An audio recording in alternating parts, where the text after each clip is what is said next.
What do you think? I think we're dead meat. Real dead meat. You're dead meat! Go ahead and laugh, you guys. If I ever find a little bastards that did this, they're dead meat. Welcome to the Dead Meat Podcast, your horror safe haven. I'm Chelsea. I'm James. That is Chelsea. Yeah, sound like shit this week. We're married and we like to get scared together. Yes. And today we're talking about Scream 7. Yeah, couple things. First off, I'm so sorry I wasn't in Florida for Scaradise. If you can't tell, I was sick. I've been coughing so much that my voice sounds like this now. Oh my God, you sound so weird. I've got kind of like an Emma Stone thing going on, maybe. A little bit. Oh, I hear it. It's a little raspy. I hear it. Yeah. It's fucked up.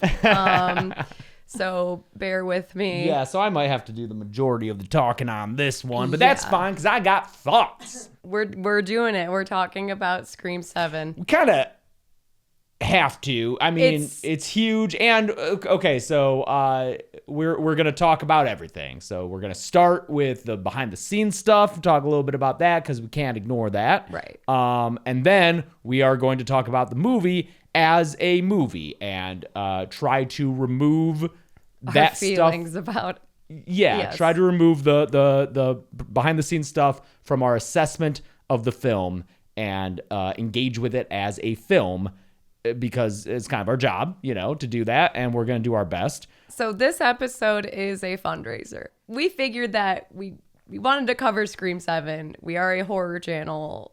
I just figured it'd be really cool and really effective to turn talking into this movie into something proactive. So we're going to be fundraising for our friend Zaina's charity. Once again, we did the same thing for our Stranger Things episode.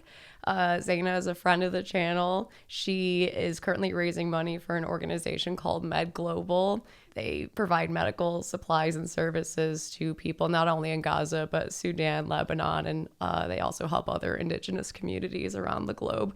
They're really cool. You can donate to the not Kofi. I keep saying, because it's spelled Kofi. I've watched too much WWE. That's just how it sounds. That's how it sounds in my brain. The coffee link in the description, or you can go to her Redbubble store. The money all goes to the same place. Her Redbubble has really cool merch that she's designed because she's a huge horror fan. I have this sticker here. It's Chucky wearing a hijab, and I'm obsessed with it. I just think he looks so cute. Inshallah, he finds Andy. So take a look at that. I don't think Andy would agree. Yeah. So I think, I have feelings about this movie I want to talk about, and I think we could turn this into something nice. Because if you weren't aware, and we won't harp too long on this because you're probably already aware, Scream 7 is a lot different than what it was originally going to be. Obviously, Scream returned in 2022 with Scream 5, made by our friends Radio Silence. Yeah. And then they made... Featuring us. featuring us. And the 30-second... Very famously featuring us. And then they followed up the very next year with Scream 6. Both films... highly regarded by critics and fans. And I know that there are pockets of the internet, looking at you, horror subreddit, who like to say like they're not good or they're trash or overrated or whatever. I will say that they have issues like all Scream sequels do. The first Scream's a perfect movie, but all Scream sequels have their own little issues, whether that's I think Billy Loomis is a little weird. Oh, sure. And Ghostface magic. Ghostface magic, that's always the thing. I think Ghost Billy's a little weird. I will admit now that, Chad's stabbing is a little too much. Chad should probably be dead. Chad should probably be dead. Chad should probably be dead. And, so there's like minor things. But overall, I think 5 was a really nice return to the series. I actually really loved the Ghostface motivation, the toxic fandom. I thought that was very on brand and engaged with what horror was at the time and what fandom in general was. It's so in line with what Scream is and what Scream's at its best, which is a state of the union kind of thing, state of the horror union. And then 6 also had its theme of like where franchises are and the lore of franchises while doing something really cool, moving it to a big city in New York, upping the action. So I think that both of those movies I really enjoyed. Again, very high ratings from not just critics, but also audiences. However, Paramount or Spyglass, one of the two, wanted Scream 7 to happen right away. Radio Silence said, we want to make our own thing, which ended up being Abigail. So could we do that first? And they were like, no, I guess we'll get another director. So that was Radio Silence's exit. They were the first ones out of that project, and it was before anything else happened. God, how much do you think they're like, fuck, man? Just, Woo! glad we went and made Abigail. Because after they left, things were going to proceed more or less as usual with Christopher Landon attached to direct. And it was going to continue the story of the core 4, which, you know, those characters had been introduced in 5, continued in 6. That was Melissa Barrera, Jenna Ortega, our friend Mason Gooding, and Jasmine Savoy Brown. Cool, great, love those characters. Core 4. Core 4, up top. Love Core 4. Love the Core 4. And then shit happened. Melissa Barrera spoke out about Israel and Palestine, criticizing Israel's actions in Palestine. Very bravely, I might add, because this was right after October 7th. And it's a thing where, what's the quote? Someday we'll all look back on this and all decide it was wrong kind of thing. Well, and I feel like she was someone where now I feel like it's a little bit more okay for celebrities to be vocal. When she was speaking up, it was not. Yeah, because it was a couple of years ago. And there were real consequences. It is definitely more normalized now. It is. For people to say pretty much what she said. You know, I know that there was a dispute about how she said things and things that could have been interpreted as perhaps being more generically anti-Semitic. I don't believe, from what I know of Melissa. I think that's a bad faith interpretation of what she said. But, of course, you can have your own opinion, whatever. In any case, I don't think if she said what she said today, she would have gotten fired. Because, again, it is much more normalized. But she was out there on the forefront saying that stuff. I agree, it was brave. She got fired by Gary Barber. Gary Barber, CEO of Spyglass, executive producer on this movie, as, you know, you would be, CEO of the production company. Then, after that, Jen Ortega was like, hey, you know what? I can't really do this movie. And recently has said it was because of the Melissa thing. Confirmed. When it first happened, maybe, and this is just me hypothesizing, no inside information or anything, I imagine maybe someone was like, hey, just say it was a scheduling thing. I think that's exactly what what you it don't was. get in trouble. So that you also don't get blowback for... like maybe reps or whatever. Because I think if you're in the know in the industry, you're probably getting wind of like some blacklists and So, you know, I think she left. She made it easy enough for people to kind of read between the lines. Especially because let's keep in mind too, because I know people have feelings about actors who stayed signed on, actors who weren't in the newer ones, but have reappeared in this newer one. Like Jenna Ortega specifically, it was such a cool choice for her to walk because she has such insane star power right now. And she had the power. That's what I mean. She is in like so much shit right now. She's got Wednesday. She's got like so many of these like A-list kind of things going on that she could very easily be like, fine, you don't get to have me then. And for Scream to lose her specifically is a very big deal. Yeah. So I think her specifically walking was really cool. And it's different, I think, than another actor maybe deciding to walk. Definitely.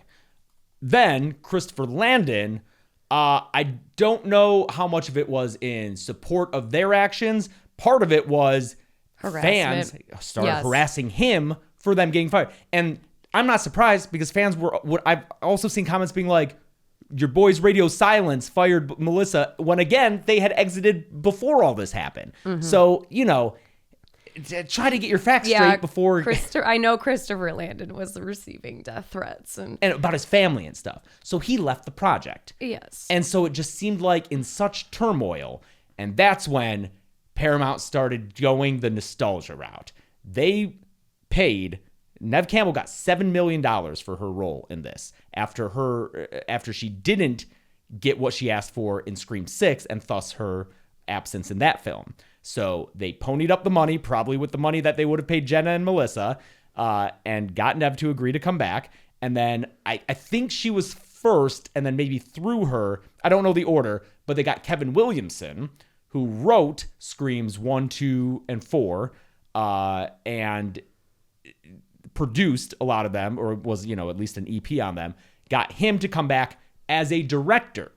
Now, Kevin Williamson is not really a director. He's directed one film in the past, Teaching Mrs. Tingle. Yes. I think it was originally Killing Mrs. Tingle, then they had to change it. But I've never seen that movie, so I can't speak to its merits. But it was the only movie that he had directed in the past. So to have him come back as a director was certainly a choice. I think he does fine. I'm not sitting there watching like, oh, this is shittily directed. I prefer Radio Silence's style, but it's fine. But then they start announcing all these. Matthew Lillard, chiefly, as Matthew Lillard is returning for Scream 7. And so is David Arquette. And so is all your faves. Scott Foley and all these Scott Foley was the funniest one to me. That's definitely the funniest one. Scott Foley's the funniest. And it's all these characters. We were all begging for Roman Bridger to come back. Yeah. Roman Bridger, director. And all these characters who had died in previous entries. And so people started wondering, like, is this going to be, what is this, deepfakes, AI? Is it going to be like a Wes Craven's New Nightmare meta thing where it's like the actors playing themselves? People didn't know for a while. It ended up being what I said it would be and what most people assumed. It would be like a AI type thing. We'll get into it. But that's kind of where it is. Little side things that happened leading up to the film were... they did the prediction betting. Oh, they partnered with Kelshi, yeah. So the movie partnered with Kelshi, which is a prediction market. Yes, it's not gambling. It's not gambling. It is Legally. it's kind of like a loophole so that it's technically not gambling. Yeah. I think there was some confusion because there was the ad where it had the odds of like, okay, who's going to survive?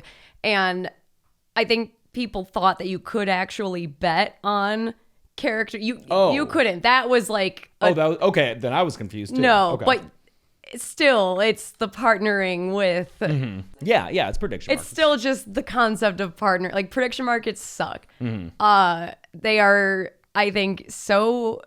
Like, they're one of the things that make me currently feel we are living in such a fucking dystopia. Like, right now, there's bets on, like, Kalshi and Polymarket and shit about, like, nuclear war happening. And I'm just, like... And you have people who, like, have insider information on shit. Like, I don't know. It freaks me out. Don't worry. They're getting that Mr. Beast editor. Yeah. Who made $4,000 predicting something that would happen in a Mr. Beast video. They're going after him. They're prosecuting one of them. Priorities. Yeah. I think it's just the optics of partnering with a gambling outlet or gambling app. Mm-hmm. But no, you couldn't actually bet on the movie. That was just a gimmick for the ad. And there was something else that they did too that I can't remember. They did a thing where they partnered with, I forget which AI company, where you could mock up yourself getting murdered by Ghostface. That's right. Okay. So it was just like this string of sponsorships that nobody fucking liked. And it's also Paramount, who are like the and bad guys Paramount, nowadays. It's Spyglass and Paramount who are all fucking evil. It's just like, cool. No one likes any of this. So that was everything leading up to this film's release. And if you'll notice, we didn't do any promo for Scream 7. No. We were contacted many times to do promo and do, interviews and all that stuff. We just said, thanks, no thanks. Hope to catch you on the next one. We didn't want to promote the film before it came out. All right. We just kind of wanted to let it be its own thing, and then it came out. Huge box office. Yeah. Enormous box office opening. I want to go on a little tangent here.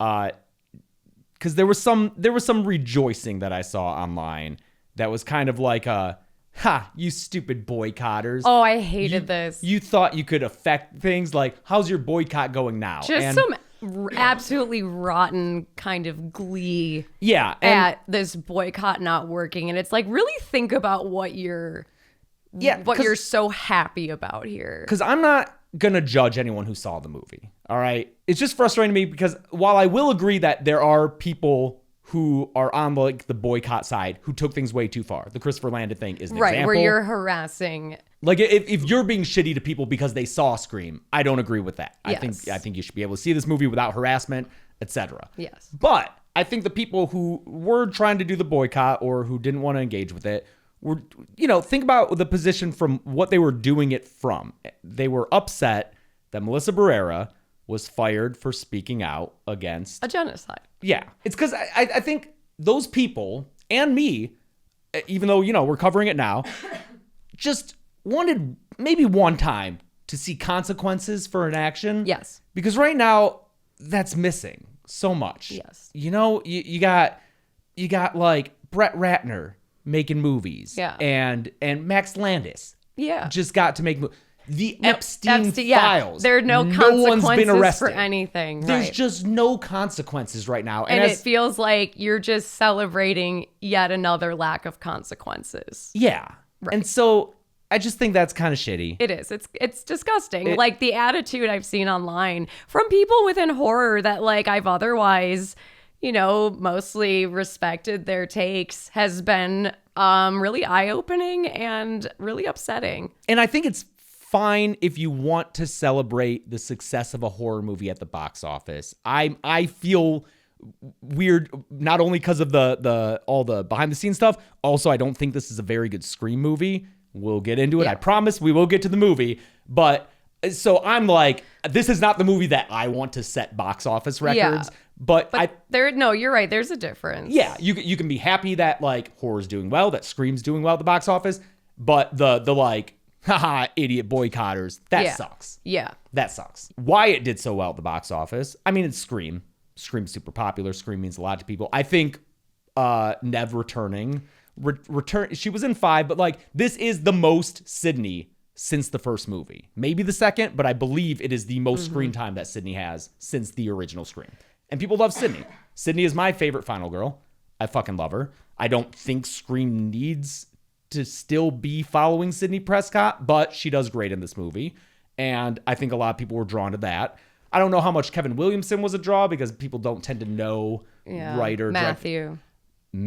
I think Matthew's a big draw. Huge. Matthew Lillard is beloved in the horror community and a little bit outside that thanks to Scooby-Doo, the horror adjacent community, if you will. But from Scream to Scooby-Doo to Five Nights at Freddy's, he is so, especially right now, so prominent and beloved that I think the promise of his return and a lot of people who have wanted Stu Macher to return, that was a huge draw for people. And I think 5 and 6 built up a lot of goodwill. That was what I was going to say is the compounding interest of how well received 5 and 6 were. You can't discount that. Yeah, because again, anyone who's saying like, oh, this movie's great, which is fine for you to have that opinion, like look at the audience rating. Like the audience rating for 5 and 6 is still higher than this one. And if you just want to look at audience ratings, if you look at critic ratings, big discrepancy there. But, I think 5 and 6 was like, Scream's back. It's good. We've got a lot going on with it. And I think that bought a lot of goodwill. Also, and I didn't realize this until recently, this is the first Scream movie to have been on IMAX. Mm-hmm. So it got an IMAX that release. Makes a big difference. That adds to your ticket revenue. And I don't know how much. I don't have a breakdown of the percentages, but that will boost your revenue.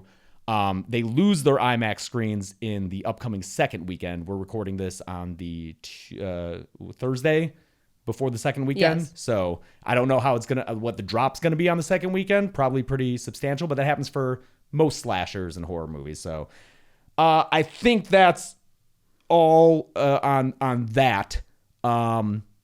It's done very well. A lot of fans like it. I was just at a convention at Scaredice, and every time someone would bring it up, they'd ask me how, and I would be like, well, how'd you think of it? And they loved it. Most would say I loved it until the end, which agreed. Horrible ending. It's a bad third act. It's a real bad third It's rough. act.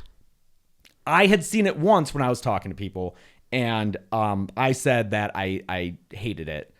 We saw it again. Because you got to see a screening of it. Yes, I got to see a screening of it just at Scared with like people.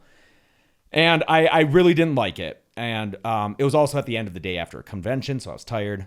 We just saw it again earlier today. I liked it more.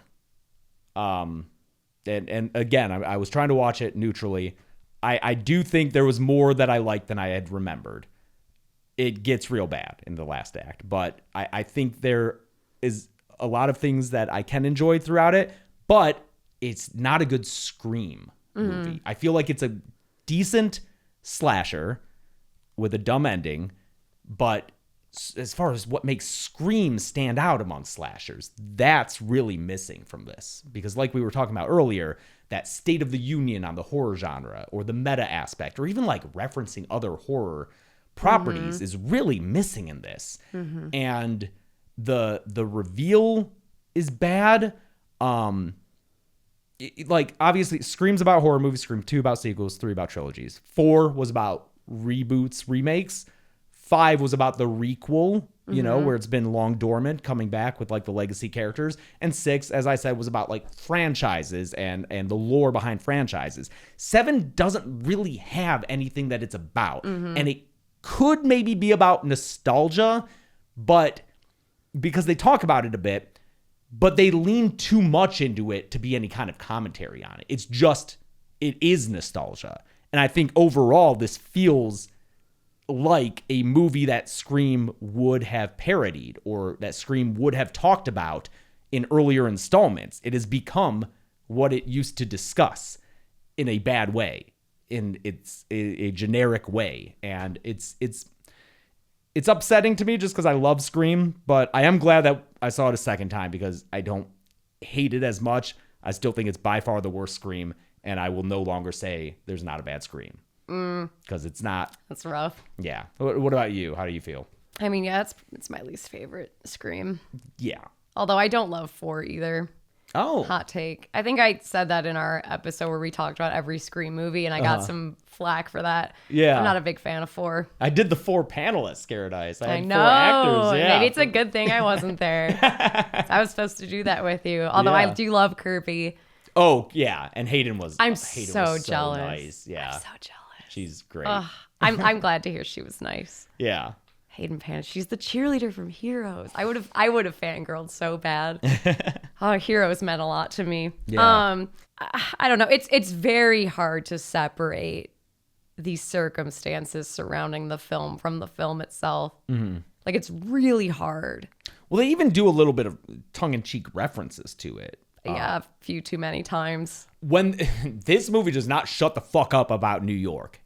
I don't even know how many times they're like, Sydney, I wish you were in New York. Yeah. Sydney, where were you in New York? Which is crazy because in the 6th one, you pointed this out on the car ride home. You were like, the whole 6th movie, they're like, whenever Sydney comes up, they're like, look, we're not going to call Sydney. We're not going to involve her in this. Let her have her happy ending. She's been Gail through says enough that. shit. Yeah, it's Gail who says that. And She's like, Sydney's with Mark. They're good. Gail in this movie is like a weird. Who is Gail? Like, what did they do with Gail? Dude, like, who is this? Gail's career trajectory is fucking insane. Yes. She was like a reporter and then wrote a book that got made into a movie, but then like kind of became domesticated and got jealous of Sydney writing a book. Yeah. And then got a morning show. She was a morning show host. But then got fired from that and is now reporting again. What was she Yeah. doing in 6? Was she still doing the morning show? Because I forget know what she Dewey's was watching doing. her in 5 in his little trailer. She's park. doing something like, because she's got a nice ass apartment in New York. So Yeah, she's she got to does. be. I was about to say, what happened to that guy she was dating? Oh, he died. He's dead, He got yeah. killed. But yeah, her career trajectory is wild. Very and, weird. And she also just like disappears from the final act. which Like, is again, like without who is reason. this and what have they done with Gail? Because I don't know who this is. Yeah, I guess we can get Let's into just it. get into it. Okay. Yeah. Okay, let's get into it. It's time to talk Scream 7. I'm excited to do this because, again, watching it a second time, I'm like, okay, there are actually some sequences I really enjoy. that are like pretty well made. Yeah. And once again, if you are mad after listening to us recap all the circumstances surrounding this movie, please go to the description to donate to the fundraiser that we mentioned at the beginning of the episode. So we start with the car driving up, and on the radio is a couple of podcasters talking about, did you hear what they were saying? They were talking about Stu being... They said that a person who looked like Stu was spotted at Windsor College in 1997. That is a little reference to, in Scream 2, Matthew Lillard showed up on set because he was dating Neve Campbell, and he's in the very far background in a scene with like bleached blonde hair. That. Yeah, so that's so funny. So that's a tongue-in-cheek reference to that like very far background, not even cameo, just like background That's appearance. really funny. So yeah, it's right off the bat we're like, Stu might be alive. Yes. And let me just say right now, we're spoilers throughout the whole thing because I don't want to have to like dance around until the end. Yeah.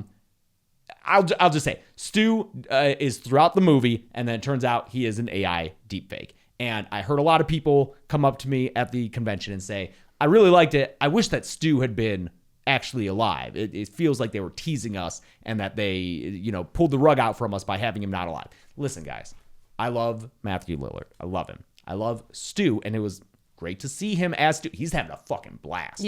I love this performance. Because, like, especially knowing him in real life where he's, like, such a warm, cuddly person, for him to be, like, real mean and psychotic. I know that he's the bad guy in FNAF, but, like... This is different. Stu is tearing it up and being, like, a dick. And he... Like, it was cool to see this character aged up. Yeah. Because it's not cute. You know what I mean? Like, young Stu, there's something... kind of charming about it because he's a teenager and it's funny and kind of the goofy. But when you age him up, it's creepy as fuck. Yeah. Especially because he's doing the same thing. It's the same mannerisms. But he's got a fucking scarred face. It's not cute anymore. No, it's just scary. Yeah. So great to see him back. But listen, I'm sorry. Scream is one of the most realistic franchises. It lives in the real world. It is a grounded franchise. And it does not make sense for a person to have been presumed dead but actually alive for 30 years. He's dead. He's fucking... Stu's dead and in the ground. I'm so sorry. And if they ever reverse that, because, like, they say he... at the end of this movie, you are supposed to believe, okay, Stu is dead. They could still go back on it. They didn't, like, dig up his grave and show his body. They could still go back, and if they do, it's too much. And there's something else in this movie that's too much, but like Stu being alive for it could have worked in Scream 3 when it was just a couple of years, and that was the original plan was for Scream 3. But for 30 years to pass and no one knows. Yeah. And also, what's he been doing this whole time? Please, guys, I know we love Stu. We love Matthew. It doesn't make sense for him to be alive. But they will tease it throughout this whole movie because that's kind of the premise. Yeah. Also, we are not the podcasters in the beginning. Some people thought that. I don't think it sounds anything like us. Atrioc texted me, was like, "Was that you guys in the beginning?" Really? Yeah, I was like, "No, dude, it's not. That was not us." It's listening to the whoever it is Jimmy Tatro and what's her name from Landman? Landman's daughter. The Landman's daughter. Yeah. My mom had me watch an episode Little of Landman. Little Landman. Little Landman and Jimmy Tatro are staying at the Mocker house, which has been turned into an Airbnb. Much like in real life. But in the Scream universe, this is where murders actually happen. And they have like tape bodies. This is so fucked up. Yeah. And I mean, she's like, this is fucked up. It is fucked up. Michelle Randolph is her name. We stayed here IRL. It was making me very nostalgic. Mm-hmm. Top 3 things we've ever gotten to do is stay in the Mocker house. Definitely. When they're walking around in there in this opening and saying, "Oh, this is where this happened," we were doing that exact same thing. And that video fucking rules. If you haven't seen it, us doing a rundown of the layout of the Scream house, watch it. It's so good. I'm so proud of that video. I miss that house. That house fucking ruled, dude. That is a cozy house. Mm-hmm. So Jimmy Tatro and his girlfriend, mostly him, are like huge Stab fans, true crime fans, and they're like going through. He's very funny. He's a very funny, charismatic guy. His voice is great. Yeah. I loved when she tries to go in the closet thinking it's a bathroom. He's like, no, that's the closet. Remember from when she like tried to stab He's him? a very good natural comedic actor. Yes. Like, it's infuriating. It is infuriating, and I forget if I've talked about this before, but back when Practical Folks, we were doing that like 12 years ago or whatever, I had learned of his sketch comedy because he started as a sketch comedy on, and I was so jealous of his success. I was like, fuck this guy. But he's very funny, very good. I think overall this opening scene is pretty solid. It's fun. I like it. It's got some good. There are some moments where I'm like, because there's an animatronic Ghostface, and I thought for sure the scare would be, no, hun, I unplugged it before we went into the other room. See, and they look, and it's unplugged, and it was still moving, and then it stabs. You know, it does this one thing that it does a second time where Ghostface appears and then like dissolves into the background. Yeah, Ghostface is kind of incorporeal in this. Especially in the garage when he's attacking, I think, Joel McHale. Dude, it fades away like the fucking devil in Long Legs does. Yeah, or the devil or Mr. Belial or whatever. Mr. LaBelle. Mr. LaBelle and Ready or Not. Just like the like. Wink. Maybe Ghostface was just James Vanderbilt and he can actually do that. So they get attacked by a Ghostface who stabs Jimmy Tatro on the head. Yeah, side his of the head. eyeballs all Yeah, like gross. the knife goes through and like, yeah, pretty gnarly. Yeah. Oh, and I did kind of roll my eyes a little bit at, they're talking about Amber and Richie, and Landman says like, she's like, oh, she got burned to death. I would hate to die that way. And I'm like, well, she's dying in a fire. Absolutely. Yeah, that was pretty on the nose. But you know, I love the little plaque for Liv Mackenzie, the girlfriend in Scream 5 who gets shot in the head by Amber. All the little nods. Oh, and then I do have to shout out fucking Roger L. Jackson as always, because they get a phone call from, this is someone who clearly works for the Airbnb. It's like the Stu Macher experience. Yeah, and they play, it's the Ghostface voice, and they play horror movie trivia with them. Very hard trivia, by the way. People under the stairs People question. under the stairs reference. Shout out. But they play trivia with them, and it's Roger L. Jackson is so fucking good at playing other people. Like he can so easily play a variety of people playing Ghostface. It's crazy. Yeah. Like you can tell that this is not a killer as Ghostface with this goofy laugh. And there's this kind of like put on air to this Ghostface that you can tell it's not real. Yeah. It's so subtle. It reminds me of in the beginning of Scream 5 when he calls Jenna Ortega and is pretending to be her mom's friend. Yes. And that is actually a Ghostface killer, but just hearing that variety of what he can do with his voice is such an amazing voice actor. Yeah. Such an icon. Good shot with that because God. And I got a huge laugh out of as he's hanging up. He's like, and make sure to rate us 5 5 stars. stars, yeah. He's incredible. Because then like she gets the call and it's Ghostface the killer, and you hear the contrast, even though it was the same fucking voice actor. Yes. Very good. Very good.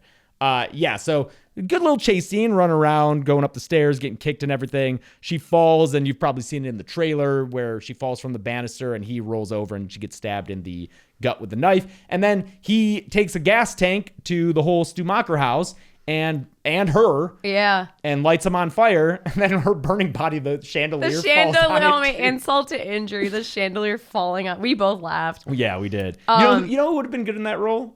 Same like appearance and kind of character. Alexa Blair from Terrifier 3. Oh, yeah. From the shower scene and everything. Yes. Yeah, she could have been in this. Yes. She was on Landman, but she could have been in this. If it was just her and Mason. Oh, yeah.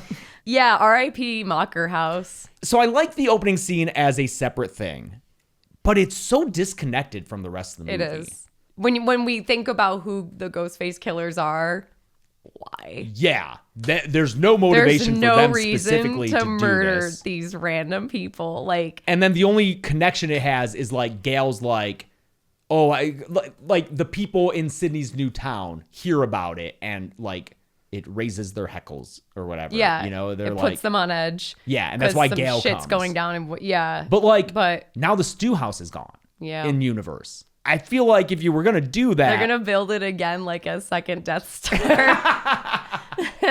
you will find this chase scene is fully operational. Yeah. Yeah, like it just sucks that house is gone in universe now for a reason that doesn't feel connected. Yeah. Like if it had happened at the end of Scream 5 where it took place there, that would have been more, rewarding, but I guess it's gone now. So now we're in, what's this new town that they're in called?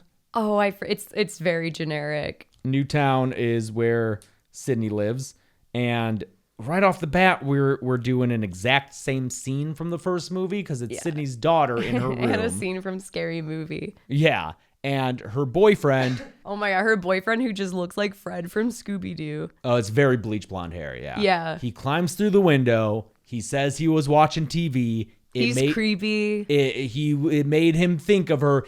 I think he's even doing like the hand motions that Billy does. And then Don't Fear the Reaper starts playing, which played in that first scene. So like to have the first scene after the cold open just be an exact 1-to-1 of the original Scream, I'm like, oh man, this is a lot. Yeah. Because obviously 5 and 6 and all the Scream sequels have nods to the original, but this just felt like too much of a 1-to-1. Same thing happens later when the town's the curfew and they're playing Red Right Hand. That exact same thing was in the original. But why? And it's so unmotivated. Yeah, like remember, I mean, we'll get into the curfew, Yes. but remember the awesome use of Red Right Hand in Scream 5 when it's Yes. playing on the car when Kyle Gallner's getting like... Dude, it's so good. That gives me chills. It's so good. Yeah. Yeah. Like to just do the exact same thing again, I'm like, come on. But yes, Sydney is a mom now. Her daughter, Tatum, named after Tatum in the original Scream, they have a fraught relationship because Sydney is a little overprotective, doesn't trust her daughter's boyfriend at all. She's got a little bit of a Laurie Strode 2018 thing. Yes. Less paranoid. Less crazy, yeah. Less doomsday bunker, but still Although got she does that. have a safe room. She does, That yeah. she has never told her daughter about. Yeah, which you think... Yeah. Maybe she's just like, I know she's going to smoke weed in here. Yeah. I can't tell her about it. Yeah, it's like, I don't know how much I love Sydney's way of raising her daughter and like her not teaching her how to be, but I'm not going to get into the like nitpick that. Like people do weird things in real life and maybe that's how they are. Cuz overall I like the Sydney Tatum stuff in this. I don't mind it cuz it reminds me like so Sydney's whole thing is not wanting to teach Tatum basically ghostface survival skills in case something like that happens to her daughter. And I think the logic of it is kind of like how it's like a superstition thing. Like some people get weird about I don't know, for example, the idea of maybe making a will freaks people out. Like making a will when you're young freaks someone out because it's like the implication is I could die. And it's like the logic is dumb. Like it's not like making a will implies that you are going to die. Yeah, but it's the weird feeling. It's that superstition of like, do you know what I mean? I don't want to draw that energy. Yes, it's like inviting that in kind of thing. And I wonder if that's maybe what's kind of implied here, or that's what's going on here. She is married to Joel McHale, a man named Mark. I hate this so much. I hate it. To quote Roger Ebert, I hate it. Fuck, man. Scream 5 established that Sydney had a husband named Mark. And I am pretty sure, I have not confirmed it with anyone who made that movie, but I'm pretty certain that was meant to be Mark Kincaid. It's Patrick Dempsey. Like, why would he be named Mark? Yeah, why would you name him Mark when there is a Mark Kincaid from Scream 3 that movie ended with them like having a romantic future seemingly together. I did just read right when we were sitting here on the Wikipedia that Patrick Dempsey was supposed to return for this movie. I didn't look into the article or anything, but I believe it. And then apparently scheduling conflicts due to the wildfires for whatever reason, whatever. He wasn't able to.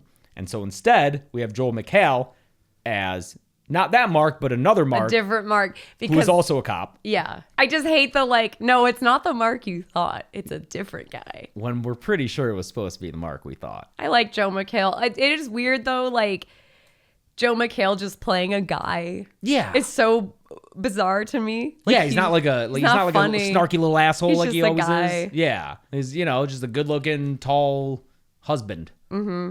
I do like when they take down that first Ghostface together. I Yes, love that. I do like it, And like yeah. they end it like they're beat up and they're like, "I love you," and like I noticed that more the second time through their relationship, and I enjoyed that. So Yeah. good for them. Throughout the movie, Nev is fantastic. Yeah, she's like great. You can tell the character means a lot to her. It always has. It means a lot to a lot of people, including me. So I'm glad that like she's definitely not phoning it in. This was an important performance for her. I also feel like their house layout is a little too much like Stu's. I had that exact same thought. It feels like the same layout. It's the same fucking house. And I don't with know the if that's intentional or The not. stairs are in the same spot and everything. Yeah. Yes. And again, I don't know if that's intentional, like you're supposed to think that, or if they just like weren't inventive. But yeah, like her daughter Tatum wants to wear her Scream 2 jacket. This is so silly. The Scream 2 jacket. It was a cool jacket. But like, we're treating it so reverently. Like it's I know. I wonder how many like people. it's Luke's lightsaber or something. Yeah, yeah. It's so Because like I as don't someone know. who has watched these movies a million times and has covered them multiple times over, I know that jacket. But how much of the general audience knows the importance of that jacket? Yeah. It's This is so goofy to me. It just doesn't work. yeah, and apparently we learned that like Sydney doesn't really talk about her childhood that much with Tatum. She's like very guarded about her past. But she does work at Little Latte Coffee Shop. I guess she owns it. I think she owns it. Yeah. Uh-huh. I love that Sydney's whole world. And I do kind of like this production design choice. Her entire world in life is this like sage green color. Like her entire walls in the house, house, yeah. is painted this blue green, and so is the coffee shop. And to me, that kind of color, that specific color just feels very much like a fuck, I need to feel zen right now color. And I just like the idea of her being like, I'm painting every surface I interact with this color because I have to feel calm. I need to feel good.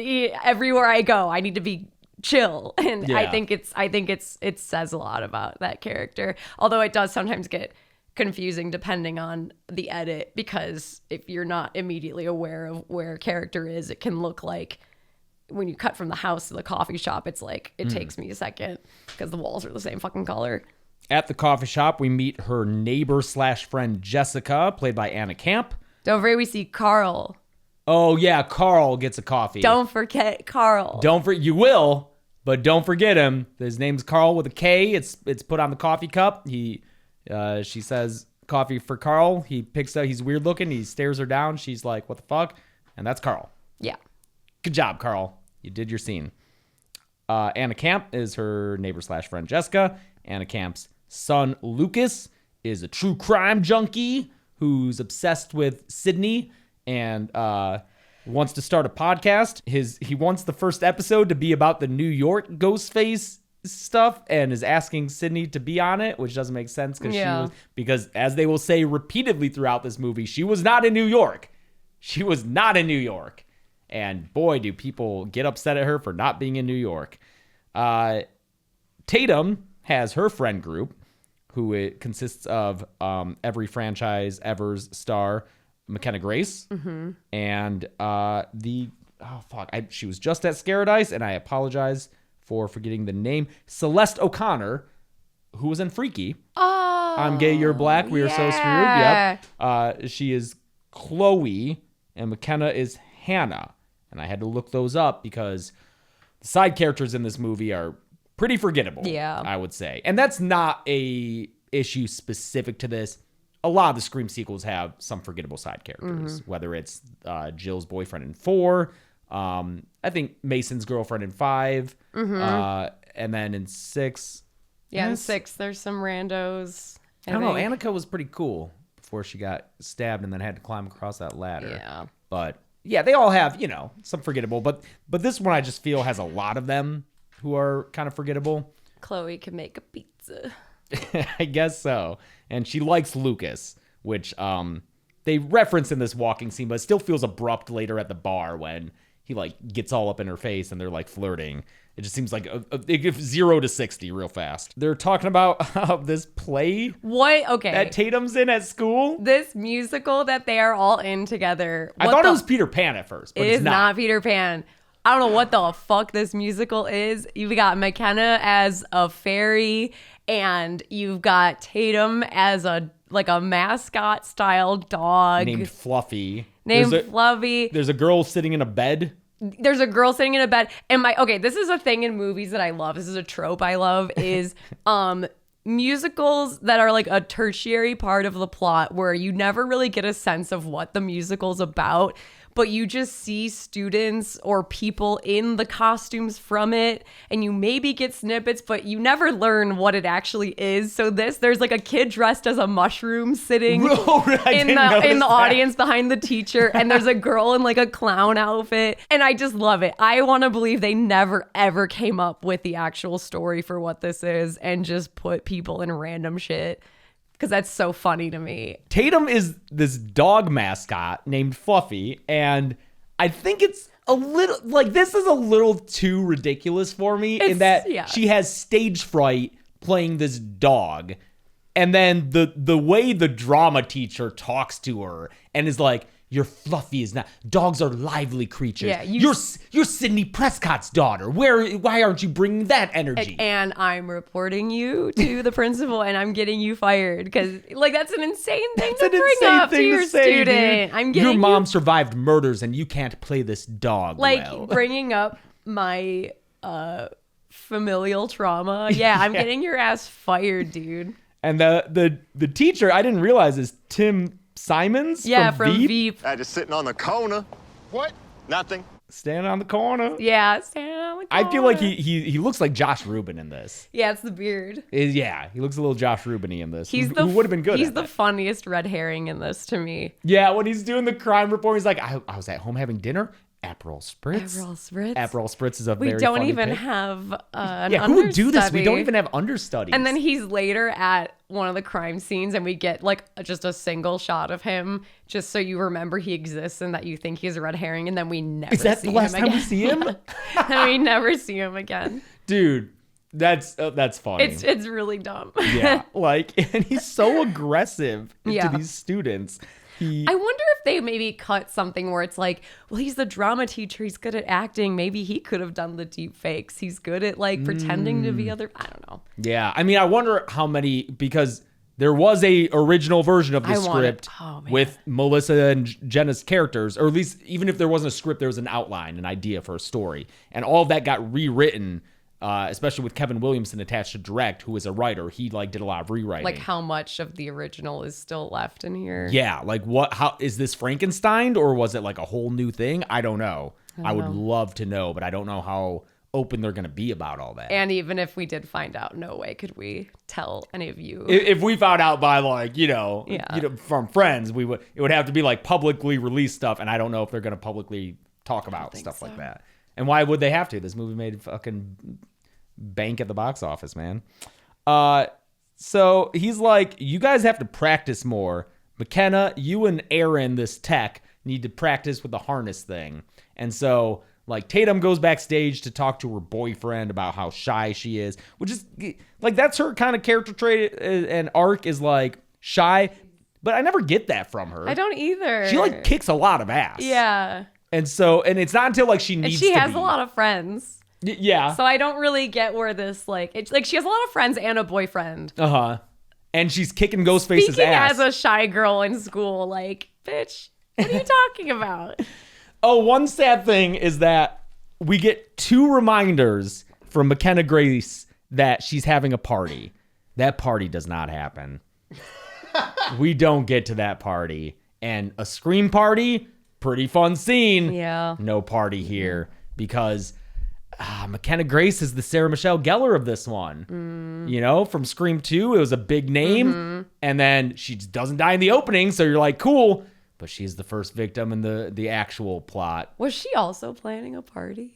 Sarah Michelle Gellar? Yeah. No, she was house sitting her sorority. That's right. So I was thinking sorority party. Maybe that's where I made everyone else was at the sorority party. McKenna Grace, does not end up getting to have that part. Also, Daphne. Yes. Just like Sarah Michelle Gellar. Yeah. Oh, it's all coming together, dude. I love that. I saw that apparently McKenna has been logging every single animated Scooby-Doo movie on Letterboxd. She's so funny. Yeah, I wish I'd gotten to talk to her more at Scared Eyes. That line never ending, because if you're a fan of anything, then McKenna Grace is in it. So I'm very sad that her character exits the movie so early. She leaves too soon, but it is my favorite death. And did you say it was your favorite too? It is currently my favorite, and I'll get into why when we get to the later kills, but this kill is real cool because Ghostface, first he kills the tech who's controlling the harness, and then he's Off-screen death. Yep. And then you get to see the slit throat later, but then he's like, she's still in the harness, so he's like pulling her up, he's dropping her down, he's slamming her into set design. You just see the Ghostface glove go to reach for the this kill is very giallo. Yes. Which is also why I like it a lot. It's very beautiful and colorful. Yeah, because he ends up getting her swinging just back and forth, and every time she swings by him, he'll stab her or slash her somewhere, and then finally... And you get the splatters of blood, which is also kind of giallo. The fact that it's on a stage feels... With a spotlight. I really like this. This is really good. Yeah. And then the last time she swings towards him, he just holds the knife up, slits her right down the middle. Like a fish. Yeah, for real. And her guts just go flying, dude. It's live intestines. And... Yeah. And then this whole sequence ends with this shot of her just like silhouetted by the spotlight and her intestines hanging out. And she's just dangling. Yeah. It's pretty cool. It's real cool. And Sydney sees the last part of it happen. Dude, she runs in, sees Ghostface on the stage with Hannah's body, and she just starts opening fire. She's like, oh, that kid's dead. Doesn't matter. Kid's dead. Yeah, fuck it. I also love Ghostface coming through the door on the set. And McKenna going, what the fuck? Her what the fuck is great. And yeah, his entrance on the set, also good. Like, this is a good sequence. It is. Yeah. It's very good. This is one of the best sequences in the movie, for sure. Yeah, might be the best. I really enjoy it. It feels the most like an old Scream movie. Mm-hmm. Like something from Scream 2, and maybe just because the stage. Maybe it's just because, on stage. Agamemnon or whatever. Mm-hmm. But, yep, sad she's dead. Yeah. Police question all the characters. They're like, where were you? We get a little bit of like, where were they? Chloe, maybe. Oh, yeah, we get everyone's alibis. Uh-huh. And Sydney's like, you are not to hang out with Ben anymore because he's a suspect. Because he is sus. Oh, yeah, by the way, Tatum asks... Like, she's, like, freaking out about if she's shy or timid, and she's talking to her boyfriend, and she asks him what he likes about her. What do you think of his answer? Because I thought it was kind of bad. I don't remember what he fucking says. He says, I like the way you look at me and the way it makes me feel. Because isn't that, like, more about, like, him? Yeah. I just think it, but, you know, they're high schoolers, so she likes it. It made me think of that line in when we saw the Paranormal Activity play. Mm-hmm. There's a similar scene where someone asks, like, what do you like about each other? And the husband's answer is very similar. And the third party's like, okay, now give an answer that's not about you. Yeah. And everyone in the audience went, oh. So Sydney, I guess, goes back to work because that's where she is when she gets a call. It's Roger doing Ghostface. Mm-hmm. He said you were missed in New York. It's not the same without you. I think it's in this scene you get to see the logo for her coffee shop, and it's the most basic ass fucking logo you've ever seen, which I think is so funny. And I love the idea of Sydney just wanting to have a basic ass life. Like, I want to own the most basic, boring coffee shop with a basic ass like Wix generated logo. Yeah. Where it's kind of like a hipster scroll. You know, I like that for her. So she gets a call from Ghostface voice, says you were missed in New York, not the same without you. And then she gets a video call from him, puts it on her computer. It's Stu Macher. Yeah. He's got scars on his face, and he says, surprise, Sydney. I always had a thing for you, Sid. He's saying the old lines. And again, I thought, okay, first of all, no one else was there for that. She wrote a book. But she did write a book, yes. That I thought through the logic chain of that. I don't know if she would say the quote, what the killers were saying in her book, but, you know, whatever. I'm obsessed with the way he hangs up the phone in this part. Oh, he's like, It's like, ah. oh, you know what? I think the call was before. That's why she went and saw McKenna. Oh, because why she went to the school, yeah. The movie jumps back and forth It a does, lot yeah. sometimes. So Because he's like, I'm at your school with your daughter. Yeah, he's she's real pretty. yeah, she would make a good Daphne. I would know. Yeah. Oh yeah. By the way, Sydney has 2 other kids, but they're in Denver This is so funny to me. with Joel's mom. Yeah, the presence or the existence of these 2 other kids, because in Scream 5 we see Sydney running with a stroller. Yeah. There have to be 2 young kids for there to be a stroller in that movie and an older kid in this movie. Like, it's just so funny. You can tell this movie resents so much that there is the existence of younger kids, because they're like, fuck it, We don't even get an explanation. no, they just write in a throwaway line of like, oh, fuck, we have to address it. Okay, they're They're in Denver with with grandma and grandpa. with grandma and grandpa. Why? I was just visiting grandma and grandpa. It's fine. Yeah. Yeah. Because we know someone on IMDb will complain about it. There. So they're like, okay, we don't know if this is actually Stu. You know, anyone can do deepfakes nowadays, but we're going to go back home. And because her husband is the chief of police, the cops come with them and they're like, we're going to sweep the house. And then immediately don't look at the closet right there in the front. I didn't notice that. There's like a door right there. They're like, we're going to sweep the house. And they fan out and they don't even check that door. They also don't check the attic. Yeah. Where there's a ghost face hiding. There's a ghost face in there. I like the little push in on the hallway, I tilt do up too. It's good. attic. Yeah. That's so. I didn't even notice they don't check the closet. don't check that They're closet, like dude. video game characters where like their cone of. It's like in a stealth level. They Also, I feel like there's a moment with the deputy cook or whatever, and she like, I think it's after all this, but she, like Joel McKellen and Sydney are sitting in the back of like a van, and the deputy does something, and she's like, "No problem, chief." And there's like, it felt like a little bit like Scream 4 yeah. with Dewey Lemon and squares. Yeah, lemon square. It felt a little lemon squaresy, but it never came up again. So I was like, okay. There's a ghost face hiding in the attic. He pops down and grabs Tatum, and then there's a bunch of fighting between Joel and Ghostface, and Dude, this gun is going off. it's getting shot a lot. And I feel like at one point he fires it right at them. does look, yeah. And I don't know, maybe it's just me, but it just seems a little crazy. It just seems a little fast and loose for such close quarters. Joel McHale gets knocked out down the stairs while Sydney and Tatum run into the safe room that Tatum didn't even know exists, and that Sydney did not stock with a gun or a phone to call the police. Yeah. There's like a bat in there that she uses to bash him in the head. Like it should have its own like landline or like Yes, it should have a landline Yeah. and probably a gun. Yeah. Yeah, but instead they have to go through like the wall, and this is another sequence that I do like the going through the wall sequence. this is great because they're kind of squeezing through, and then Ghostface hears them in the wall and starts stabbing through the wall to try to get them. Mm-hmm. Great classic horror setup. Near hits. He hits Sydney on the shoulder with a fire poker. Eventually they get out, and then this is when like Joel McHale and Sydney are tag teaming, beating up Ghostface outside on the front lawn. I mean, I always love to see Ghostface getting the shit beat out of him. And he does in this movie. He does. He gets bottles broken on his He's head. getting hit by wooden signs. Yep, He's tossed falling through stuff. It's good. We all love seeing Ghostface get the shit beat out falling of him. downstairs. And in this scene, after they beat him up a little bit, he stands up in the middle of the street and then just gets nailed by a car. Yeah. It's like Final Destination style. Ghostface is dead. Yeah. Is the timing of it really dumb? Yes.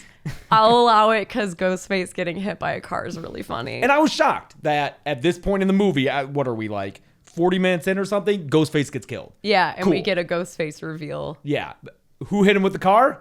It's Gail Weathers. Gail in like the most Marvel movie clap moment. Yeah, neither time I saw it was with like a general public audience.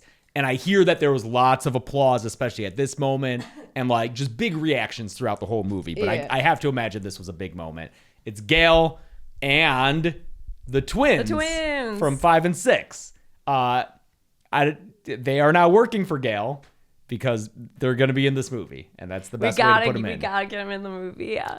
So I feel like their inclusion is a little forced, that like relationship. It's an awkward way to shoehorn them in. Mm-hmm. And they do feel different than all these other characters. Yes. They feel like radio silence characters. That's the thing is the Meekses are like in their original incarnation are such radio silence style characters, humor wise, tone wise, that them in this movie, they just feel a little off to me.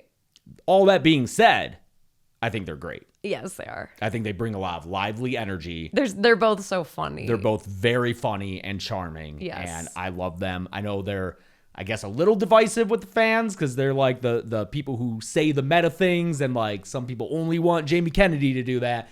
I think they do a good job, and I'm glad that they're in this movie regardless of how they got in there. I just think they bring a lot of energy back to, and are like characters outside of the main characters who I enjoy watching, you know, and who interest me. Also, I will note, I'm glad that Mark is never even brought up as a suspect, because that would be insane.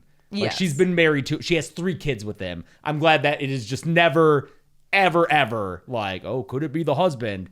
I'm glad that they don't try that at all, because that'd be fucking nuts. They unmask Ghostface. And it's a guy. It's a guy. And Sydney's like, oh yeah, he got a coffee at my Yeah, I forget who's like, is it Mindy who's just like, who the fuck's that? It's just some guy named Carl. He got coffee this morning. I remember I said, don't forget Carl. Yeah. So Ghostface, everyone's favorite Ghostface, Carl. Gotta be the worst Ghostface ever, right? The only Ghostface that you get less of is in the beginning of Scream 6. Oh, in the cold open. Yeah. Yes. The one other in the one in the student. fridge. Yes. Yeah.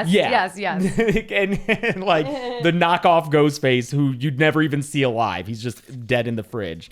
That is the only Ghostface who gets less time than Carl. But turns out Carl Allen Gibbs was a person who had been in a nearby asylum institution until recently, had killed 3 women 20 years ago. And that's that. He's dead, right? Yeah. That's it. That's it. Except Sydney thinks it's too easy. It's too easy. She was getting calls from Stu Mocker. She's like, it's only 40 minutes into this movie. Yeah. She's also like, it's never just one. And I'm like, Sydney, Roman did his solo. Yeah, Scott Foley walks into the movie and is like, "Hey, hold on, don't forget about Roman Bridger." Like Hayden literally referenced that in Scream 6. Yeah. She's like, Roman only wanted to do it by Gotta himself. give him credit. Also, I like Robbie whatever, the other reporter. Yeah, I who's like him. real hungry for a story. I like and he him. shows He's up. funny. Yeah, he's a good addition. Sydney and Gail are talking after we see more, it's the crime scene. You see creepy kid next door and the drama teacher in the crowd last time you see him. But Sydney and Gail start talking and she's talking about the Stu phone call, and then he calls again. And Gail gets to see him. And he's like, oh, he's doing his Stu thing. And what does he say here? He's like, "Oh, you had to bring back some old washed up hag to help you, Sydney. Woo." I forget what else he says. Yeah. It's me, Stu. It's me, Stu. Come see this movie. Oh, Gail has nerve damage from New York. In her hand, yeah. She's like, lucky you sat that one out in New York. So they decide, or Sydney finally decides, okay, I need to look into this. I need to know if this is actually Stu or not. And Gail's all excited that they're going to go solve a mystery together. That's when they go to Fallbrook Psych Hospital. Oh, also Sydney's in a good Sydney outfit. She's got like another jacket over like a zip-up hoodie. Looks good. They talk to an orderly who shows them Carl's room, the guy who they killed because he was Ghostface. What's the orderly's name? That's a great question, hon. Do we ever get his name? I don't know if that guy's name is ever said. Wow. Because, spoiler alert, he is a Ghostface killer. And when he unmasks, Sydney just goes, you. Yes. Oh, you. But Marco Davis. they'd never once say that I name. don't think we ever heard Marco. Nope. No fucking way. No, it's Ethan Embry, who was also at Scared Seemed like a real cool guy. I haven't seen his other movies that he's known for. A lot of people there were very excited to see him. He gets this one scene. Yeah, and he's then the end. orderly at this hospital, and he shows them this room that... Well, first he he shows them the room that Carl was in. Yeah. And there's a picture of Tori Spelling there. Yes. Who played Sidney Prescott in the Stab movies. So I guess Carl was a Stab fan. Mm-hmm. And then they show him a picture of Stu from the call. Like, have you ever seen this man? And he's like, yeah, that's John Doe. He was a guy he came here in the 90s. He was like, he had memory loss. I think he was from California, but he just got out 2 weeks ago. Him and Carl were good friends. And we're like, oh, fuck. Is Stu back? Mm-hmm. He's not, but this is the planting the seed there. And that's the scene with the orderly. That's the scene with the orderly. The twins are hanging out, and Tatum's like, why are you here? As in, like, I think that's a meta line of, like, why are you in this movie? Uh-huh. And they're like, oh, we're legacy, you know. Our uncle was real close with your mom. Mm-hmm. And they want to figure out the suspects because Mindy wants to, you know, follow in Gail's footsteps but be a better version. So they're like, Tatum, you need to get all your friends together, and we'll rally them up and we'll figure out who it is. The only problem is there's a curfew in town. Yes, a curfew has been set. Which, why? Why is there a curfew? We just spent a whole scene. So we killed Carl. Yeah. And everyone except for Gail and Sydney are like, okay, we got him. Mm-hmm. We got him, boys. We got this creep pretending to be a ghost face and killing people, and that's that. And, you know, Sydney, like, she's being paranoid. She thinks it's too easy, but, like, it's fine. I guess they get a call from Stu after that, so she could have told her husband. Yeah. And then he could have ordered it. But it just seems like a very extreme thing, especially, like, listen, we were all there for COVID. You think these townsfolk are going to be like, oh, yeah, we'll stay inside, even though you killed this guy who, you know, we already got him, but yeah, sure, we'll stay in. No fucking way. Yeah. No fucking way are they staying inside, man. I'm sure some people are mad that we're being negative. We are being complimentary to things that we like. Yeah. There's a lot. The McKenna Grace scene, fantastic. But we can also pick on the things we don't like. We're going to make everyone mad. The people who like him, the people who hate, everyone's going to be pissed at us. So there's this curfew. Sydney and Gail decide, all right, we need to figure out where Stu or whoever is pretending to be Stu is located. We need to like track his phone. So how do we do that? We get him to call us again, and we do that by Sydney's finally going to give Gail what she's been wanting for like 30 years, an interview. Mm-hmm. So they set up an interview on local television. I love that the other guy is like, he frames it as his exclusive, but it's just Gail interviewing Sydney. Yeah. It's like brought to you by... I'm here to you. Yeah.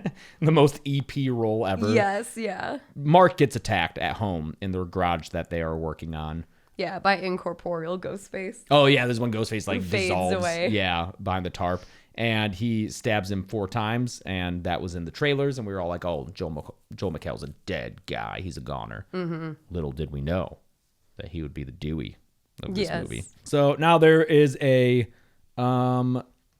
meeting at the bar with all the friends of Tatum and the twins, and they're talking about, could Stu Macher really be alive? And they say it would be a ridiculous retcon for any franchise. Agreed. Yes. They say that this one is all about nostalgia, which it could be, but it is also just leaning into it. All the things we discussed earlier. Yeah. And then I think earlier, isn't it Sydney who's like, it would be a better story if Stu was still alive. Yes. But it's not realistic. Right. So they're hammering on it a whole bunch. Also, what's with the Wuthering Heights? I don't know. Yeah. Because Mindy's like, Scream Queens can't have happy endings. We all want to read Wuthering Heights again for the first time. Yeah. It just seemed like let's reference it because we know we're going to be in theaters at the same time as Wuthering Heights. Maybe. I don't know. Because, like, that's not a Scream Queen or a final girl or anything. I guess tragic ending. Yeah, I guess. Kathy, too, is a final girl, in my opinion. Kathy, too. Oh, man. The second part of Wuthering Heights is the more interesting part. I like back to, like, the interview, because Gail keeps asking about Sydney's daughter, and Sydney gets pissed and doesn't want to talk about her on TV, which is totally fair. Mm-hmm. I like when Gail asks Sydney to describe their relationship, and Sydney says, complicated but enduring. Yeah. That's good. Yeah. And then so they cut, and Sydney's like, what the fuck? You know, what if I asked you about Dewey on air? And Gail's like, I would have said that I'm fine. Like I have been telling myself ever since it happened, or something to that effect. Mm-hmm. And I like that moment because it made me sad. Good acknowledgement of that passed and like, they do bring up New York in the interview again, though, because they're like, you disappeared. People want to know. I want to know. When again, in Scream 6, Gail was like, let her have her happy ending. She deserves to have her happy ending. For us watching these movies, yes, the New York attacks were a thing that is connected to all this. They're Ghostface killers. And I know it's a Ghostface killer, so obviously it is connected to the other Ghostface incidents in the universe, but like just the way they refer to it is just so like it is a movie in their franchise. Yeah. As opposed to like a real thing that happened. They're like, wow, man, you sat that one out. Yeah. Like that's such a weird. What do you mean I sat that out? So they get a call from Stu after they're off the air. And what I think is hilarious is that he's like, oh, I'm at this bar where your daughter is. She's not following curfew. He says, she's a bad bitch. I'm going to punish her. And I'm like, that's not what bad bitch means. I wrote that exact line down. And my theory is the original line was, I think it was supposed to be, she's a bad girl and I'm going to punish her. And someone, probably Matthew, was like, that's gross. Oh, like she's a bad girl? She's like naughty girl? Like she's a bad girl and I'm going to punish her. Because that's creepy as fuck. Like that's like a lot. But that makes more sense than she's a bad bitch. I know. Because bad bitch is like, oh, she's a bad bitch. Yeah. Someone. Yeah. Do you know? Yeah. Something got mixed up there. Because when he says she's a bad bitch, I'm like, oh, word? Like she's a bad bitch. She's pretty fucking dope, yeah. So this is the start of it all unraveling. Yes. Everything starts falling apart right here. Yeah. Yep. Because Sydney, after this call from Stu, who says he's going to kill her daughter, runs outside and she goes to get in the car and she doesn't have the keys. And she goes, and turns and runs down the street. And Gail inside is like, where'd Sydney go? Oh, she ran off.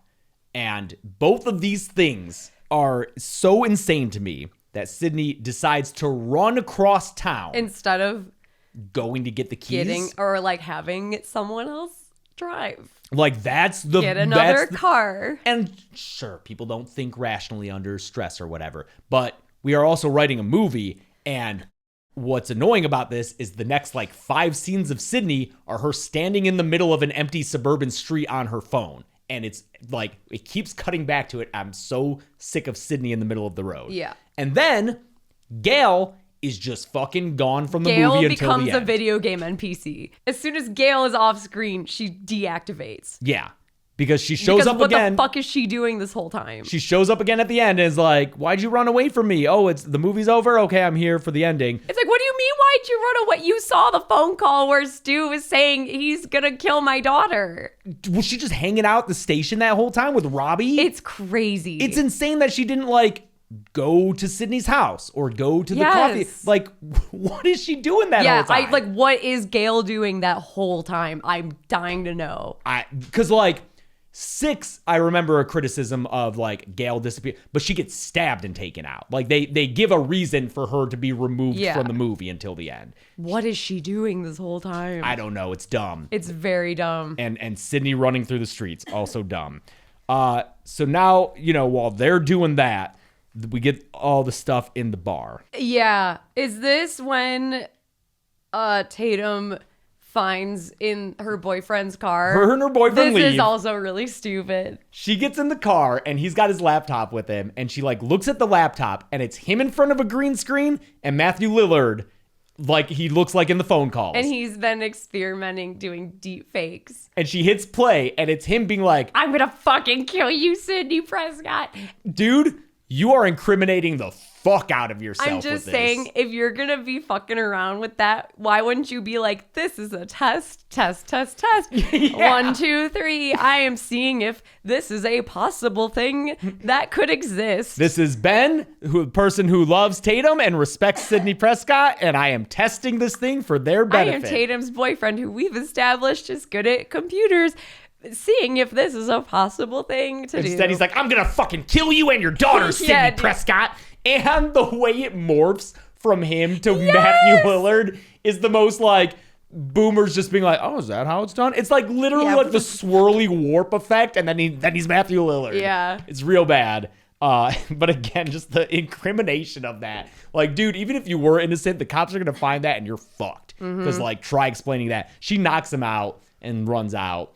And then later when she runs into him, because she gets attacked by Ghostface, I'm like, he's still not completely exonerated. There's always more than one. Yeah. But she's like, oh, I know it wasn't you.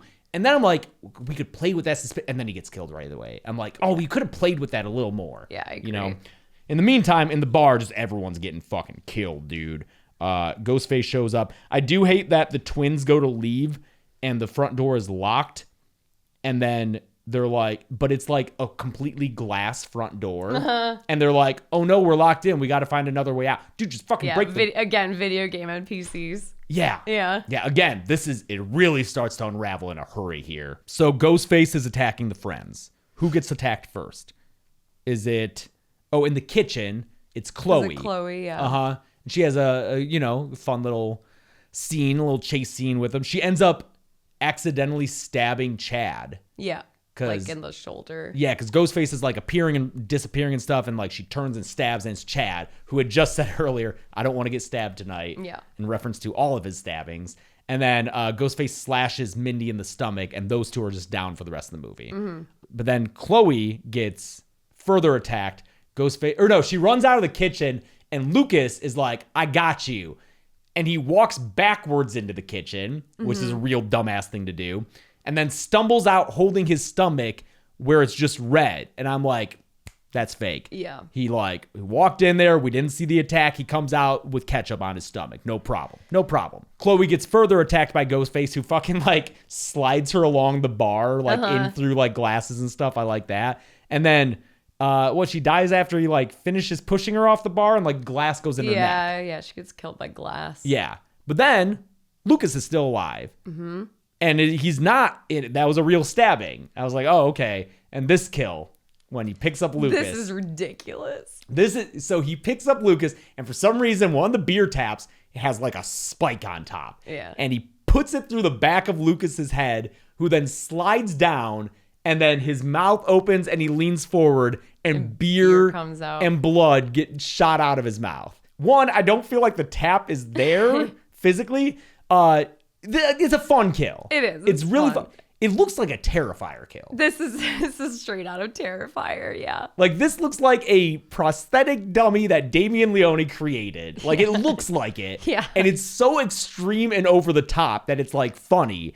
And that is the only reason that I'm going to say McKenna is my golden chick. Because it feels out of place. Yes, it does. It doesn't feel like a scream kill, even though I do think it's really funny. It's funny and I like it, but like it again, it's just like, oh, okay, we're going there for this. Yeah. It's like in a violent nature. We're defying human anatomy just for a gag.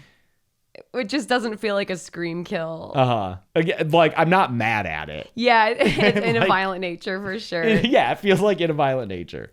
Okay, and then is that all the ones who are dead there? I think so. And then we cut to Tatum's running around outside. Oh yeah, because the boyfriend gets killed like after he's like, I didn't do it. Oh, I know you didn't. He gets stabbed like a lot. I like this little chase scene outside. I like all the Ghostface shadows. Yes, I was thinking that. It's a little crazy that the town is that deserted. I mean, that's why they have the curfew, so it'll be this way. But the way it's shot and the shadows and you got the kind of like Nosferatu hand. Yeah. And also there's like another silhouette of Ghostface on the side of a building. I like all of that. Yeah. I think it's kind of. And this is when she hits him with like the wooden sign, so that's good. She goes to the coffee shop and gets inside, and then that alerts Sydney that because she has like an alarm on her phone for the coffee shop lock. And so she's still fucking just running down the street, and she starts checking the cameras at the coffee shop and sees what's going on. And so she calls Tatum to be like, I'm on the way. But then like she takes 2 steps forward and then the reception cuts out. So she has to take 2 steps back, and she's like, fucking phone. And then she's just going to be standing in the middle of that street for a while. And I think it's dumb. Talking on the phone. Yeah. So she's talking through Tatum how to use a gun. That's in the office. That's in the office. Because Ghostface knows the code, so it must be someone close to them. Yeah. But Tatum gets in the office and barricades the door. Very smart. Gets the gun out of the safe. And then, like, Sydney's like, you have your earplugs? Put them in. Fuck that. Like, I don't know. I just feel like it's just shoot him. I mean, guns are loud. Yeah, but still. But it's a weird specific thing. Like, if this was a super realistic movie, maybe. I'm just saying, yeah, if it was yes, you're right. right. If it's like Green Room. We just went through a whole shootout in the house. Oh, yeah. In like way closer quarters. Yeah. And also, like, your daughter's already fucking deaf from that. Also, why does she have the earplugs? I think it's her earbuds, maybe.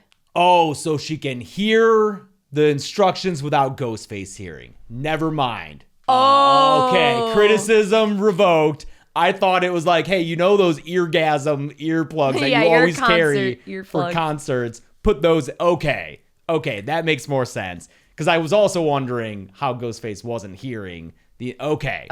All right. Good. We're good. And I like the whole. She's watching the camera and is telling her where to shoot through the wall. This is in the trailer. Yeah. Where it's like, shoot to the right of the door. She shoots through and knocks Ghostface down. She shoots through the wall, hits Ghostface, and then Sydney's like, all right, you got to shoot him in the fucking head. And Tatum does not. Tatum cannot. No. To be fair, that would be a difficult thing to do. That's the thing with double tapping in horror movies. It's like, oh, double tap them. But like, if you're standing there over a prone body and like, just that's hard. Yeah. For most people, it'll be hard. Also legally weird. Maybe. Yeah. So Ghostface is able to get up. She throws him through a table, but then a second Ghostface shows up and Tatum gets snatched. Sydney gets a Ghostface call. Mm-hmm. Who says like, where'd you take her? Where the heart is. Yeah. So home. Okay. So she goes home. Yes. Where maybe Gail should have met her. God, this is so dumb. This is real bad. This is so stupid. She goes into her house, locks the door behind her. Not sure why, but all her TVs are on. She has so many TVs. We have a lot of TVs. But she has so many in such a small area. Oh, her house isn't as big as ours? Is that what you're saying? No, I'm just saying she has so many TVs. Like, I don't know why they all need to be that close to each other. And there's one like the kitchen counter and everything. Yeah. So on the TVs is Stu Macher, and he's like, hey, Sid, nice of you to show up alone, which I guess he just really assumed that she would follow the instructions and do it. But then he's like, it's not actually me. You know who it really is? Laurie Metcalf. It's Laurie Metcalf. She's there. And Laurie Metcalf's on another TV. And Laurie Metcalf is like, remember me from the second movie?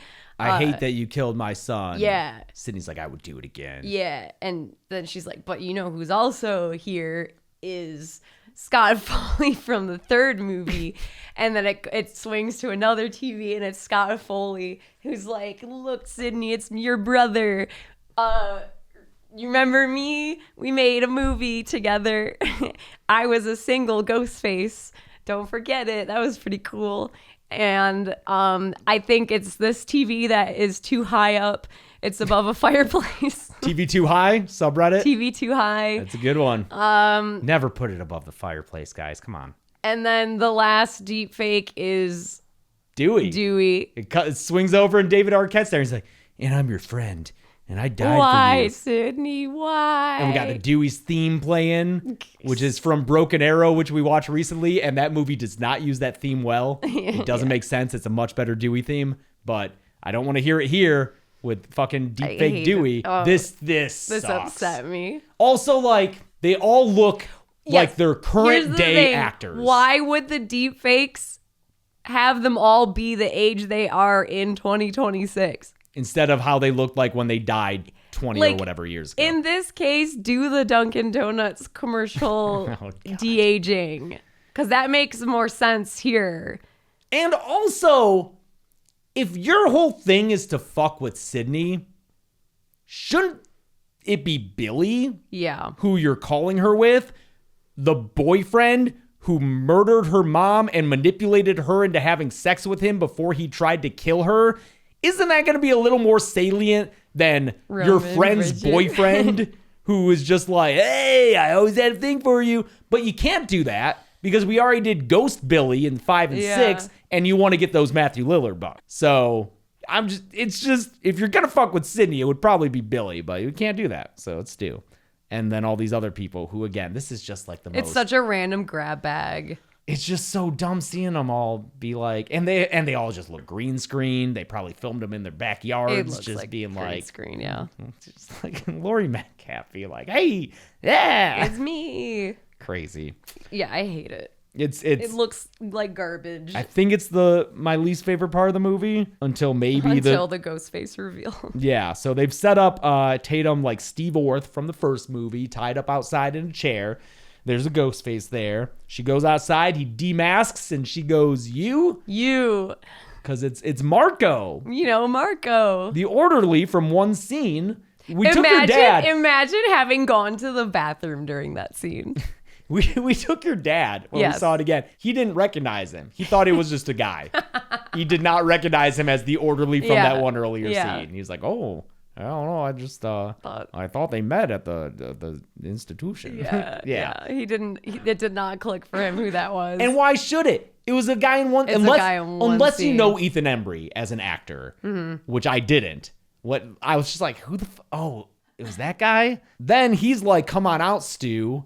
And this second ghost face comes out. This door opens on its own. This gate, it just swings open on its own. Ghost face magic. Yep, Ghostface walks in, but it's not really Stu. It's Anna Camp. Anna Camp. She takes off her mask and it's Jessica, and Her neighbor. And so here's the motivation. Get the monologue. And to be fair, the acting's great. Anna does a good job. She's very good. Being crazy. Like the acting, the delivery here is great. Even she's if having fun. The character and motivation itself is really dumb. Yeah, she's good in the line of like, the Timothy Olyphant, the Mikey Madison, the one who goes like Matthew Lillard. Yes, yeah. So she was inspired by Sidney Prescott surviving all these horrible men who tried to kill her. She had an abusive husband, or so she says. We don't know for sure. But after reading Sidney's book, realized, Sidney always kills the bad guy. I'm going to kill my abusive husband. Mm-hmm. She does. She gets away with it somehow. But then Sidney doesn't go to New York. Sidney does, yep.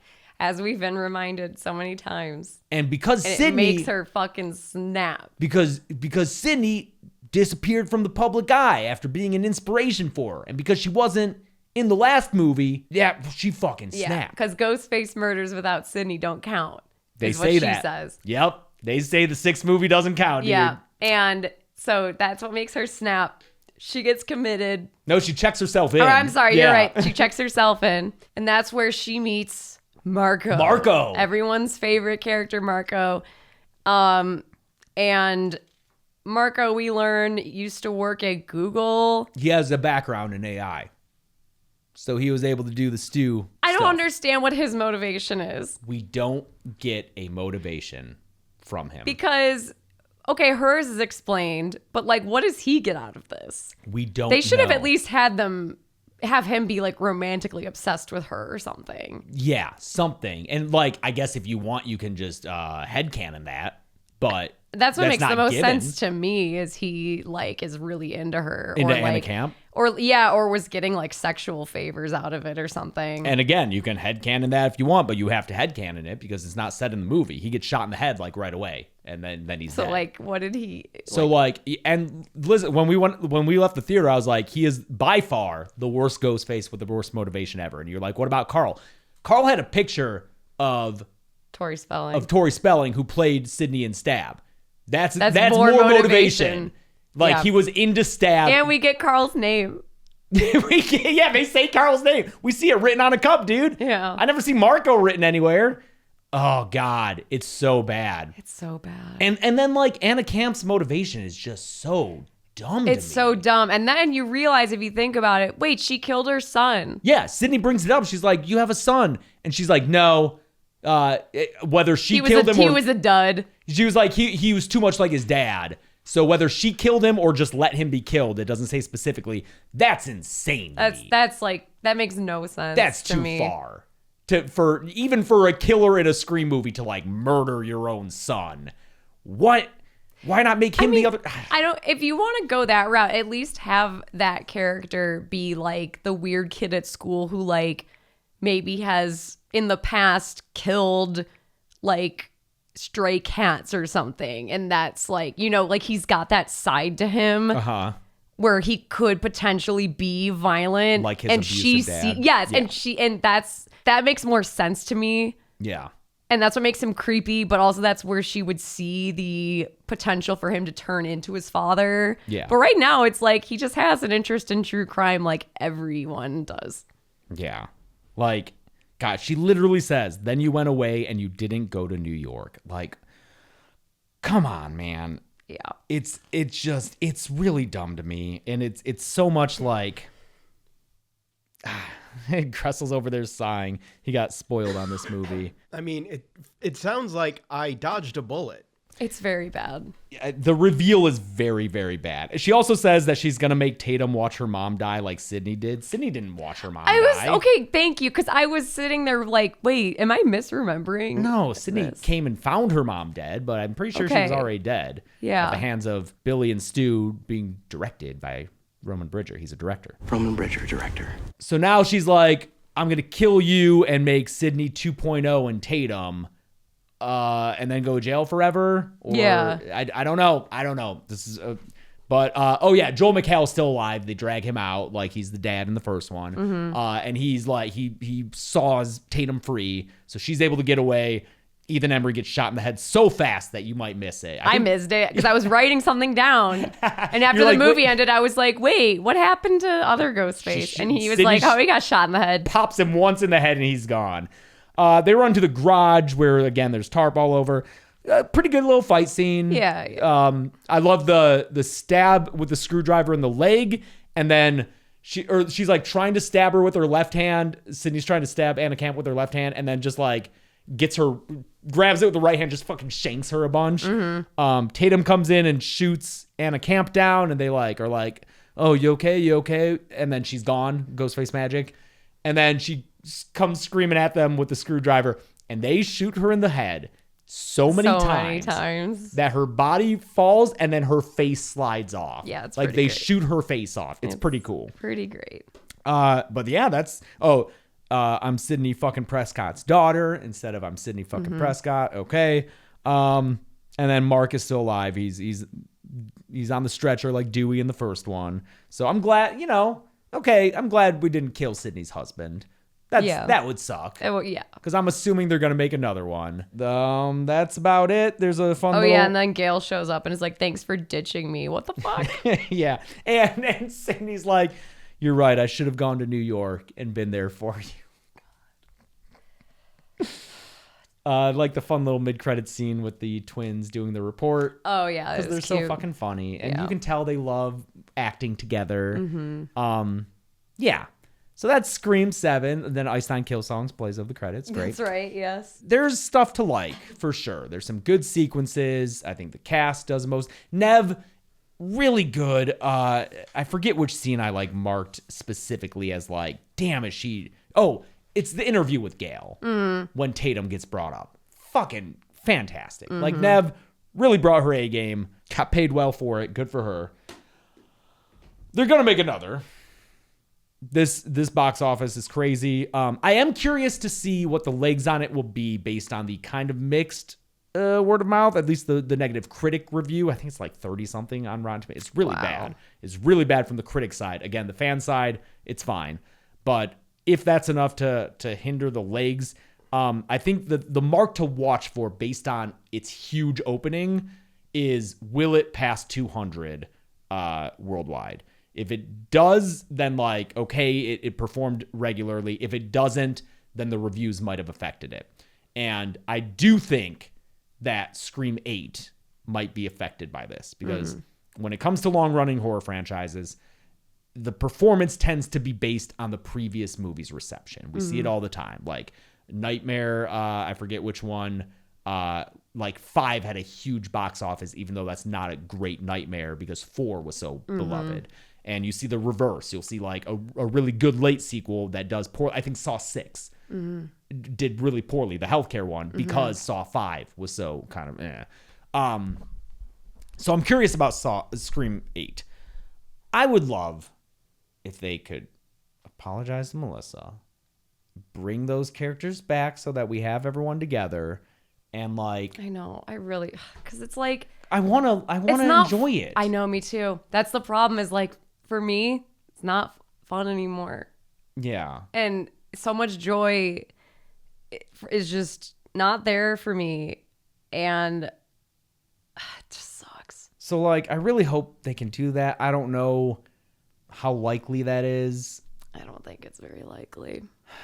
Because, like, okay, we've had this. Again, I think 5 and 6 really made it so the franchise could move on without Sydney. That's the other thing. I think that Sydney, like, I love Sydney, but I think continuing the franchise and keeping it a Sydney central story is a problem. It just because it gets to a certain point where it's like, damn girl, maybe you're the problem.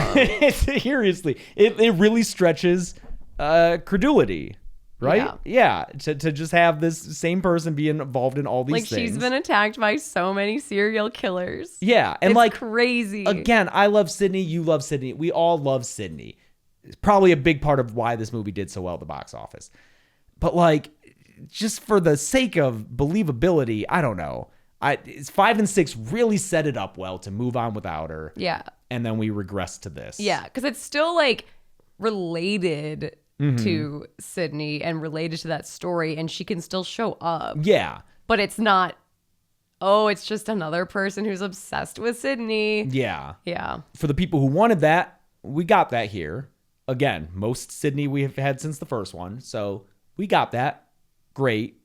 I don't think we need it again. As much as I love Nev and Sydney. Again, I was, just making that clear. Again, I just hope for 8 we can have everyone there, everyone happy and copacetic, because I love Scream. Scream 1 is my favorite horror movie. It's what got me into horror movies. I love this franchise. I love the actors. I just want to be excited for it again. I want to enjoy that. I want to do the interviews and help the promotion, but we'll have to see what happens. There will definitely be a Scream 8.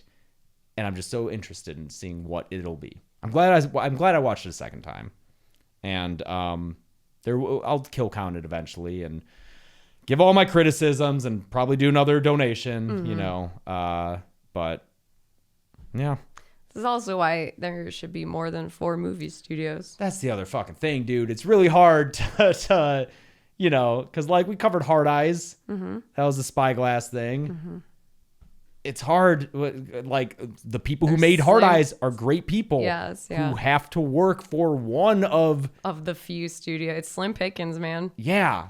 So if you're upset about that, I'm sorry. We're just trying to, do things the best we can. It's like, it's hard to get a fucking movie made. Mm-hmm. It's I don't know.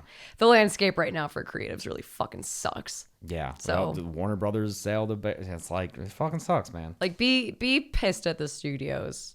Yeah. And give the creatives involved a little bit of grace, because it's a nightmare right now. Again, please donate to Zaina's fundraiser. Yeah, there's a way to do something. Yes.